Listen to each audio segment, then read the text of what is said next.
Third round action coming up right now from New Orleans, presented by Crown Boxing. Chuck, your thoughts on round number 2? Oh, round number 2 was thoroughly dominated by Aguiar. As I said, the judges really look, we're starting to widen their scores where a fighter completely dominates for the full 3 minutes, looking to make it a 10-8. I definitely would have made that round a 10-8. It almost seems like Aguiar has no fear at all, that Ruvalcaba can't do anything. He's got no zip on his punches. So Aguiar, it's pretty much of a match that he can't do anything wrong. It's a one-sided fight right now, but he still, we've seen this before with him. You can't drop your guard. You can't stay off the focus. He needs to just keep sticking to the basics like he's doing right now. Aguiar, I'm talking about. Ruvalcaba ya sabía que se iba a enfrentar a un rival que le gusta ir hacia el frente y tener una guerra adentro, y pues está pagando las consecuencias, pero por corazón no falta, porque pues ahí está Ruvalcaba todavía recibiendo de todo y no le vemos mucho fuerza en sus golpes, y sin embargo cada vez que la nota Aguiar pues casi le queda arrancar la cabeza, y veremos, ha aguantado suficiente, pero ya vemos que ya empieza a hacerse para atrás, y esto es, de repente va a haber un knockout, y pues por supuesto estamos viendo que Aguiar todo está completito, y será a Ruvalcaba que ya no aguanta más, está jalando aire por todos lados y se sigue defendiendo como puede. Midway through round, about a minute left in round number 3. Decidedly a one-sided fight right now, but the Iceman, Aguiar, really having his way. But Ruvalcaba, he's got a good chin. I mean, he has taken some punches. He's got a good chin, and Aguiar isn't as effective. I mean, he's landing the punches, but they're not as damaging in this round as they were in the second round.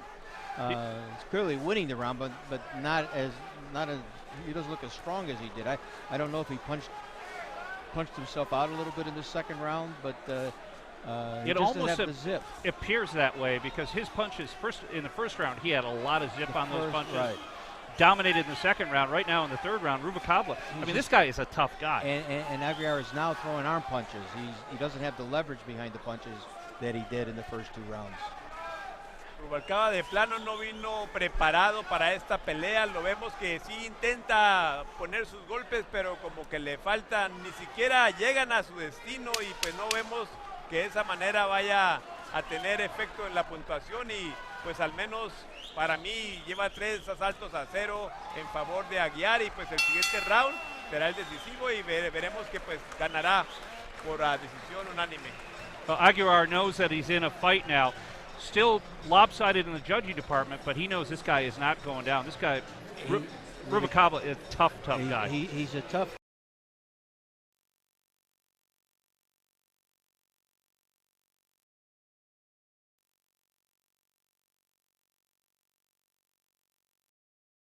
Rounds of fighting, and we're going to have our round number 4 coming up as we take a look at Aguiar having his way with a very, very tough guy in the red trunks. We'll be right back.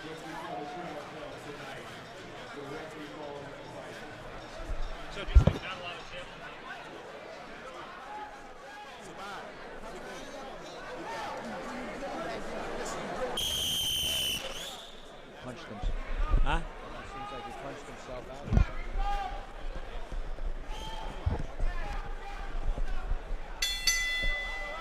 Final round of our fight coming up, Aguiar and Ruvalcaba. Ruvalcaba in the red trunks, doing a yeoman's job. He's been behind on all the cards, at least according to the judge, Chuck Giampa, and definitely we see it out there. Jaime, in the third round, are we going to see any different fight of Ruvalcaba? Does he have anything left? Can he put up a fight? Pues en realidad en el tercer round vimos que también Aguiar está cansado, pero en realidad Ruvalcaba nunca tomó ventaja de eso, y pues sus golpes pues nunca llegaron a su destino, así es que también el asalto pues fue perdido por él, y pues sigue así la pelea igual. También vemos que Aguiar ya estaba un poco cansado de tanto tirar, yo creo ya se cansó porque no pudo tumbarlo, y vimos que sí ha aguantado suficiente en ese departamento Ruvalcaba, pero pues no puede poner sus golpes en orden para hacer daño en Aguiar, que sigue hacia hacia adelante, tirando golpes y al menos pega 2 de 3 que tira. Y pues Ruvalcaba está de tiro fuera de órbita. Nunca llegan los golpes que le tira a la humanidad de Aguiar, que si sigue así, pues como dijimos, va a ser una pelea de decisión unánime a favor de el Iceman, como le dicen a Aguiar. Aguiar having his way, not as much zip in rounds number 3 and 4, but putting on a pretty good clinic at this point, but a little surprised. He's 165 pounds at the weigh-in, and his pounds definitely, or his punches, I should say, have lost a lot of snap. Yeah, and this is I think this is a good learning fight for him. I think this is going to help him. He's going to walk away from this fight with some experience and know what it's like to be against a tough guy, and he's given him his best shots and hasn't gone down. So this is a good learning experience for the Iceman right now. Yeah, and basically, if you're looking at it from the Iceman's perspective, he's gotten 4 rounds of good work out of this fight. Exactly, and it's not a and it's a lot different. 4 rounds in the gym, having to get your own way. It's completely different the night of the fight. And the other thing, it's a TV debut for him. He's in front of a packed house in Las Vegas. All in all, a good night for Aguiar. Yes. Y la noche se le hace larga a Ruvalcaba, que no se acaba este asalto. Él sabe que va perdiendo, pero ya vimos que sí tiene un corazón de guerrero porque está aguantando de todo. Aguiar le está dando por todos lados, hasta por los codos, y Ruvalcaba, pues, como dije, no puede, no tiene secuencia para tirar sus golpes, y al menos al cuerpo sí los da, pero no le llegan a la cara y los da sin nada de potencia. Y Aguiar pues parece que está en entrenamiento en el gimnasio, porque vemos que pues sigue poniendo candela, aunque ya sin tanto efecto como en los primeros asaltos, pero todavía vemos que pues es una guerra a un solo lado. Está fusilando prácticamente a Aguiar, y pues no dudamos que va a ganar por decisión unánime. Well, hats off to Ruvalcaba. He has done a fine job. He got rocked early in the fight and kept up through 4 rounds, even though he was definitely on the defensive all evening long, but showed that he's a tough guy, and he deserves to be a professional boxer. Yeah, he's tough. Y recuerden que el 26 de septiembre es el próximo evento de aquí en el Orleans Casino, en una función más de Crown In Boxing. Para que asistan aquí los estaremos esperando como siempre cada mes.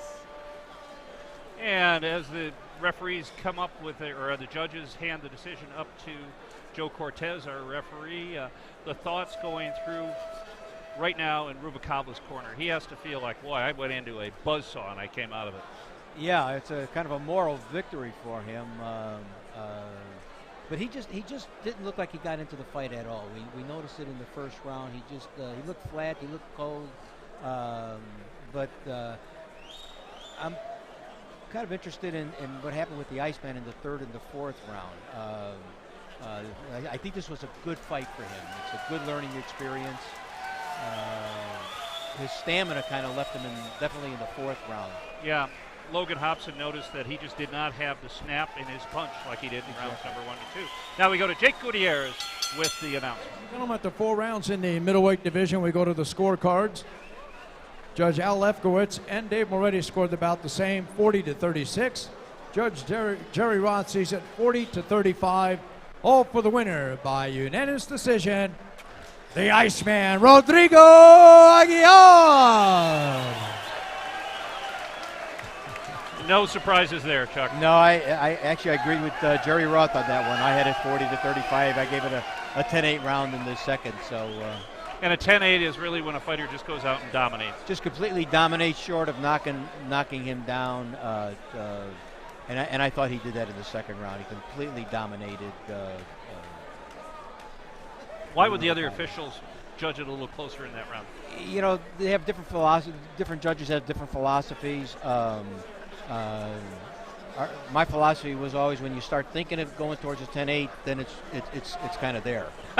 So when you start thinking about it, because in your mind you know he's completely dominated. What you want to be careful though in a 4-round fight though is you don't want to pull the trigger too much in an early round, because if the 3rd round is like that, now you got 10-8s in the 2nd, 3rd, 4th, and so you really want to be careful on that. But even though that was the 2nd round, that had no bearing on it in my estimation. That definitely was a 10-8.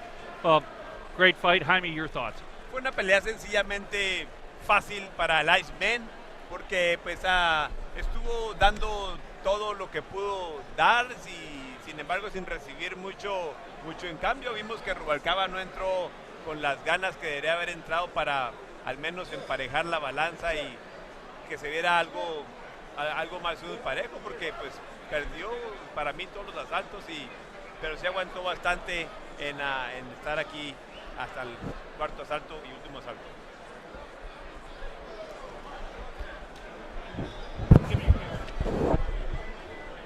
The Iceman comes through with a 4-round. Oh, excuse me. I'm sorry. I didn't even look. All right, thank you, bro.